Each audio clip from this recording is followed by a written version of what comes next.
jobs with good pay, building a country where every citizen and every family, rich or poor, whether you are able or disabled, has the opportunity to live a good life. The election is a choice between an NDC government that has promised and failed and will bring you more of the same, and the MPP led by Nana Akufo-Addo that has a program, the competence and the commitment to transform lives and transform Ghana. It is about trust. Thank you very much, sir. This first segment of this debate will deal with the economy, and my colleague Shamima will start off with our questions. And the first question goes to you, Madam Sherita Sarpong. Now, the recent free fall of the cedi posed major challenges to the economy, resulting in increasing dollarization, culling, black market operations, and even imported inflation. As Vice President, what would you propose to prevent the recurrence of such a situation? Thank you. The first thing I would look at, and that is what my party represents. Let me just read something here. Our party, which is the CPP party, is a party that puts human being at the center of development. Nothing for me happens for no reason. You look at the free fall of the cedi, and yet we have all the economists and all the experts in this country. We have even IMF and other people saying that Ghana is working and everything is going on. Yet we know nothing is really working and something is very, very wrong. We would have to look at short-term, long-term, medium-term, and long-term solution. In the short term, we have to look at how do we create employment so that the economy will actually work. The economy is not working. So what do we do to make sure that the money, the cedi has value? And the first thing we'll be looking at is creating employment with the youth. And one of the ways and the easiest way to do it is to take these youth that are on the market out and the streets doing nothing, getting them into areas that they can get employment easily and quickly so that the economy can really grow. Because what we're doing is that we are not growing the economy. All we are doing is just putting the numbers and things together so that it will look right on paper. And to be able to do that, we need to be able to focus on agriculture. Agriculture is the bedrock that we as CPP would go focus on, because without creating industries, without creating jobs, nothing is going to happen. And one of the easiest, like I said, is to go into agriculture. And once we are there, we'll find a way of also doing cottage industry so that there will be job creation. With agriculture, we wouldn't have to take our raw materials and send them out there so that it won't have any value. If you can create agriculture, bring in the cottage industry, then also, whilst doing that, because the CPP believes in a long-term plan, we would have a long-term plan in place where, with a long-term plan, we'll be able to create not just the immediate jobs in agriculture, but also look at mechanized agriculture so that there'll be enough produce to feed bigger industries. Those are the areas that we'll be looking at. And most importantly, we'll also look at corruption. Corruption, you might not think it's important, but corruption is one of the areas. That is why Ghana, we can't seem to get anything. We'll look at corruption and we'll look at creating jobs to be able to get the cedi working back. Thank you very much, Madam Sherita Sarpong of the CPP. We'll now hear from Helen Matevi of the PNC in 3 minutes. Can I have the question again? The recent free fall of the cedi posed major challenges to the economy. We saw increasing dollarization, black market operations, and even imported inflation. As Vice President, what would you propose to prevent the recurrence of such a situation? Thank you. I think the first thing we will do as a PNC-led administration to arrest the free fall of the cedi is to empower our local industries such that we can produce and consume more of our products. That way, we would not have to increase our imports, and we would therefore not have to use a lot of our scarce foreign exchange. This will help to empower the cedi. Secondly, we would also have a team of political experts to work on increasing the confidence in our monetary and financial sector. We will create more employment opportunities for our youth especially, and then we will work at increasing incomes. We would also sustain the economic growth of 14% which has been achieved and work at having more of it. We would also work at having relatively low but stable prices of goods and services. Creating more youth empowerment avenues will go a long way to increase the gross domestic product of our country. We are also going to increase production at all levels of the national economy. A PNC-led administration would also reduce the level of both our internal and external debts, increase the level of our national self-reliance, thereby our ability at self-financing our national investments in all economic sectors.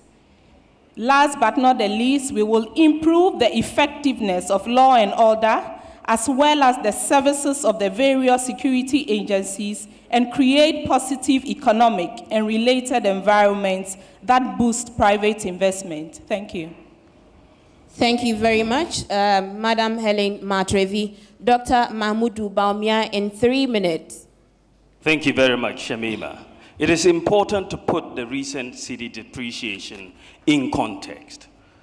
The cedi has depreciated within the last 4 years more than it did in 8 years under the MPP. So that is the context. And in these last 4 years, this government and this economy has experienced more benign global economic conditions.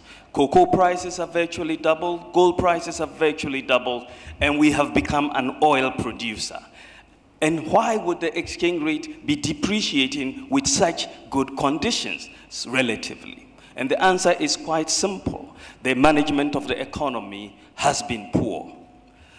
If you look at macroeconomic stability, your low inflation is supposed to help you achieve price stability and exchange rate stability.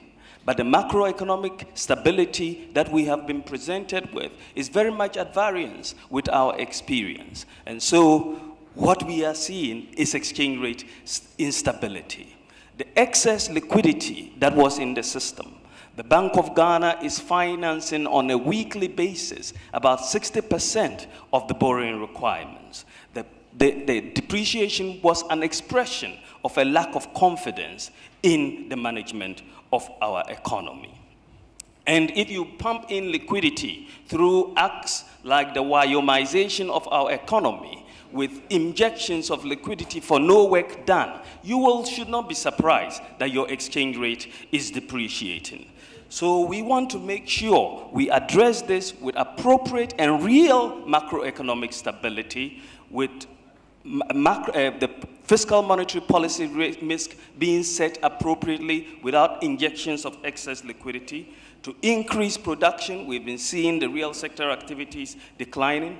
And then we have an issue of excess borrowing.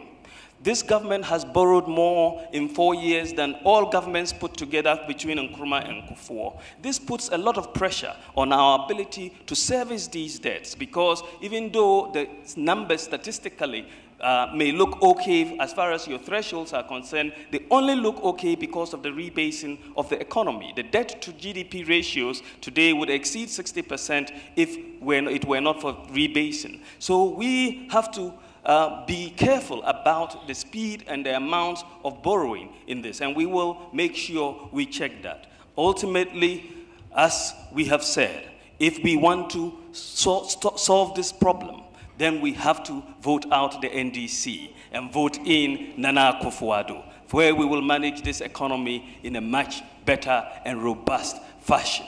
And that is what we will deliver to you, the people of Ghana. Dr. Bawumia, I'd like for you to briefly give us some specific interventions that your government will put in place in the light of the structure of the economy that we are still largely import-led? Thank you very much. The structure of the economy is import-led, and this is why we are seeking a transformation of this economy from a raw material producing economy to an essentially manufacturing-based economy. But you cannot totally blame the depreciation of the economy or the currency on the structure of the economy, because it was the same structure which was prevailing when we stabilized it for almost 8 years. So it is about management, but we, in the process, will have to change the production mix, which we are going to do, make sure that we don't borrow excessively, make sure that we don't inject liquidity like we have in the case of Wyoming Construction Pioneers and other types of liquidity that are injected in the system. So we have to apply prudent measures of fiscal and monetary discipline that will come to bear. And if you allow your exchange rate to depreciate, then you will bear the consequences. And many businesses are suffering as a result. Thank you very much, Dr. Mahmoud Bawumia. We come to you now, Vice President Emisa Arthur, in 3 minutes. Thank you, Shamima. The question was, what do you do to prevent a recurrence of the depreciation? I don't like it being called a free fall, because for the first time in an election year in Ghana, the city is going to depreciate by less than 20%, which is a record, because in election years previously, the city has depreciated by up to 60%. And this is the first time, because action was taken to stem the depreciation, that the depreciation has not been as fast as in previous years. But let me try and give the reasons why and what I think must be done next time in order to limit the difficulties that we faced, because I happened to be the governor at the time when this occurred. So we have what has been described as the political business cycle, where in an election year, because of uncertainty, people move their assets, their city resources, into foreign exchange to feel secure that maybe, because of the noise that politicians make, that there will be trouble in Ghana, and therefore they have to secure their resources. This has happened in a number of years, and that means that there's pressure on the exchange rate. But there were some other coincidences in 2012. We had a good cocoa price, and the government decided to reward the cocoa farmers by giving them the highest level of cocoa producer price ever. 76% of the cocoa price, of the international cocoa price, was given to farmers.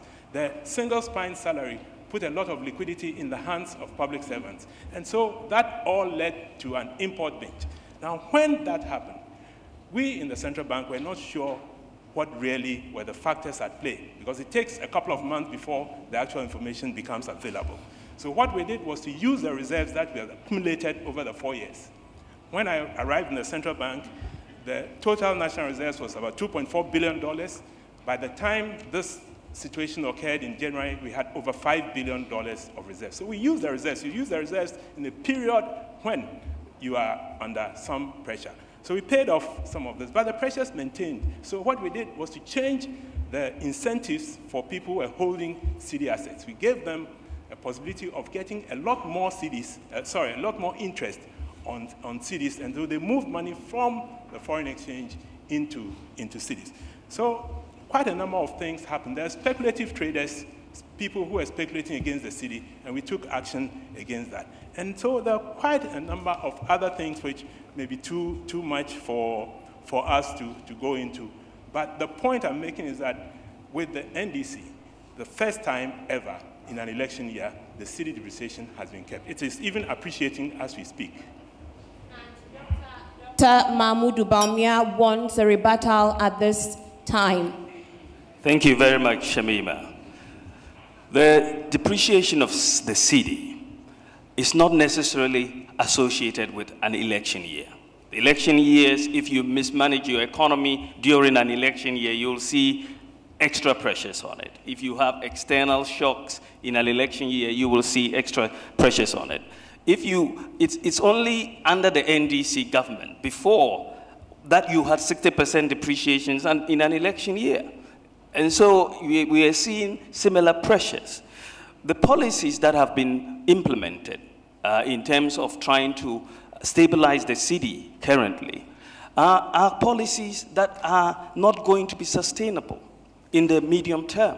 This government has gone out to borrow foreign exchange to put in our reserves. And now foreign investors hold, close to 40% of our domestic debt. If they decide to pull out today, we have a problem with, I think it's about 23%. If they decide to pull out today, they will have a major impact on the exchange rate. So we have to be very careful how we do this. The Bank of Ghana's monetary policy framework right now is in limbo. The Bank of Ghana monetary policy rate is out of sync with all the money market rates. The government is borrowing at 23%. The Bank of Ghana's monetary policy rate is totally out of that corridor. How then do you control interest rates, Mr. Vice President, if your monetary policy rate is totally ineffective? So we have to be serious about managing this economy. Right now, if you go to the market, the bank, they'll tell you they don't have dollars. But then they'll tell you the dollar rate is stable. It's like going to buy tomatoes in the market and they say no tomatoes, but the price of tomatoes is stable. That is artificial stability. Thank you very much, Dr. Mahmoudou Bawumia. Madam Sherita wants a rebuttal as well. Thank you. This is clearly why Ghanaians listening to these experts here today must look at CPP.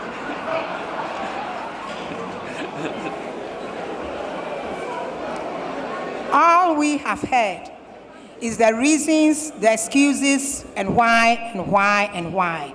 What we need is the results.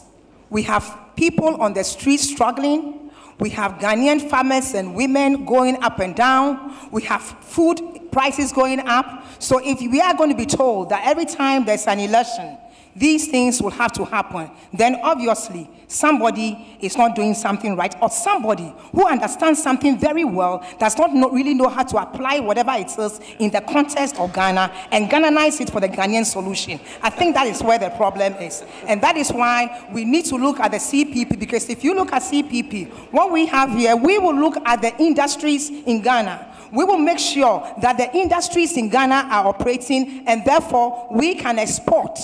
We would export not just the cocoa beans, we will export not just the raw oil and the raw gold. We would put value on that. That is what CPP did initially. That is why we had all the factories here, and that is why we're going towards industrialization, and so whatever happened, happened. So as far as I'm concerned, this is the very reason why we need to do what we need to do. We need to go back to agriculture. We need to be able to take the boys back on agriculture, because when we do that, we won't have to import as much rice, as much sugar, as much everything as we import in. And if we don't do that, then the funds that is in the country can be used to make the economy grow. We will not just focus on inflation. We will be focusing on the growth of the economy, which is through employment. Thank you.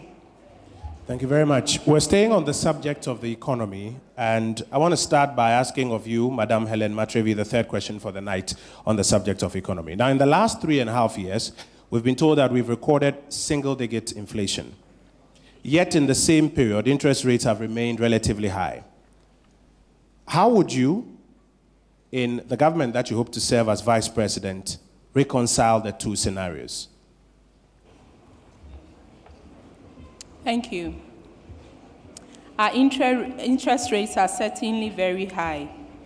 I think that the first thing we have to do is to put all the economic policies we can in place to reduce inflation. And secondly, we still have to work at empowering our local industries to produce more. When we consume more of our produce, we are not going to engage in a lot of borrowing. And the pressure on borrowing is going to be low. This will not increase the interest rates. Thirdly, we are going to increase the confidence in our monetary, fiscal, and fiscal policies.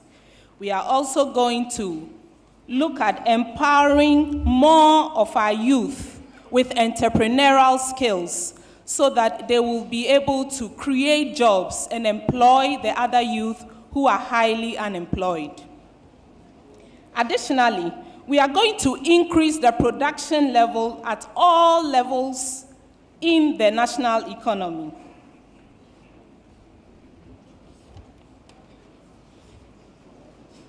We will reduce the level of both our internal and external debts. When we do not borrow much, we won't have to handle high interest rates. These are the policies a PNC-led administration will put in place to fight the high interest rates. Thank you. A quick follow-up for you in 1 minute. Now, it is argued sometimes that because the central government competes with the private sector by borrowing again from the private sector, by setting a high treasury bill rate so that they can acquire that money for government funding, it indicates to the market a high rate in spite of what inflation may say. Would you have any ideas on alternate funding of government programs so that government doesn't have to compete with the private sector with high interest rates? Certainly, government borrowing from the private sector is very high through treasury bills and other bills. I think that our team of economic specialists would look at this issue and then find ways and means of addressing it. But basically, I believe that government will have to look at other sources of borrowing other than from the central bank. And this will go a long way to help the economy and to help reduce these rates. I'll go to Dr. Bawumia for 3 minutes. Thank you very much, Kojo. The issue of single-digit inflation has become a curiosity in Ghana because inflation, you want low and stable inflation for 3 reasons.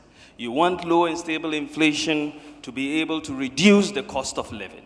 You want low inflation to be able to bring down interest rates. And you want low inflation to be able to maintain exchange rate stability. And ultimately, all of these conditions will help you grow jobs and increase employment. What we see in Ghana is that we have maintained for a long period of time single-digit inflation. But the curiosity is that the cost of living keeps going up.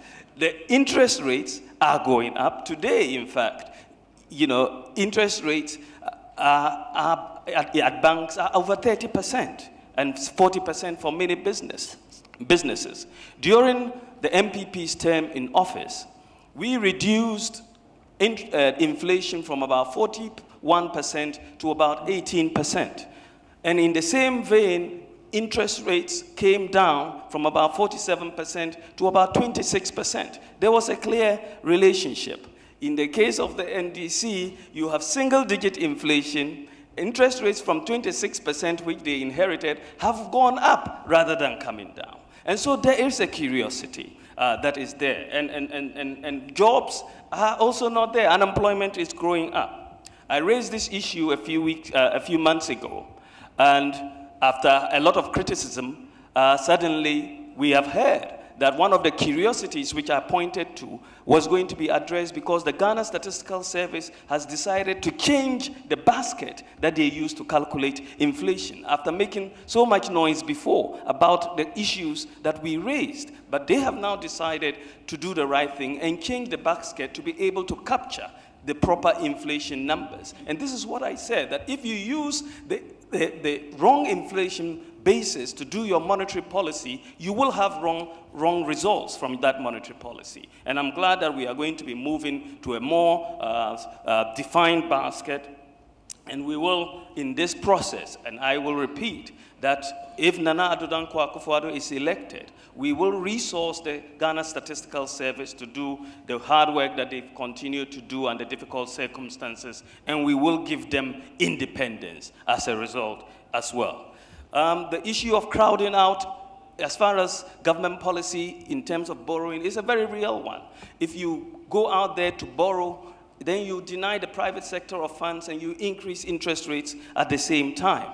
But it is a curiosity as we speak, because there's a total disconnect between the single-digit inflation that we have and what Ghanaians are experiencing every day in the market. A quick follow-up for you, therefore, in 1 minute. How would you create a better connection between interest rates and the inflationary rate? Well, first you have to make sure that your inflation measurement is very clear.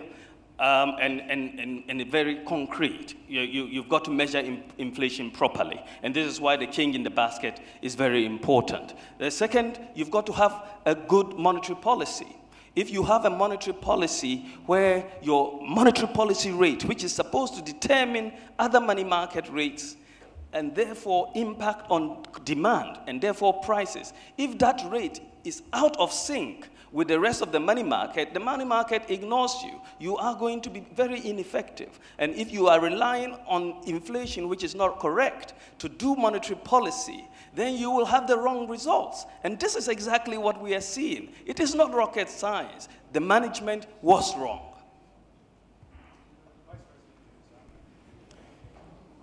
Vice President Emisatha, you've got 3 minutes for the same question. Thank you, Kojo. You know, we all acknowledge that it is important for inflation to be low because of the reasons that we all know, that especially for people on salaries, fixed income earners, and for pensioners, it's important for low inflation. And every country wants low inflation because it helps, a stable inflation helps with investment and savings decisions of businesses.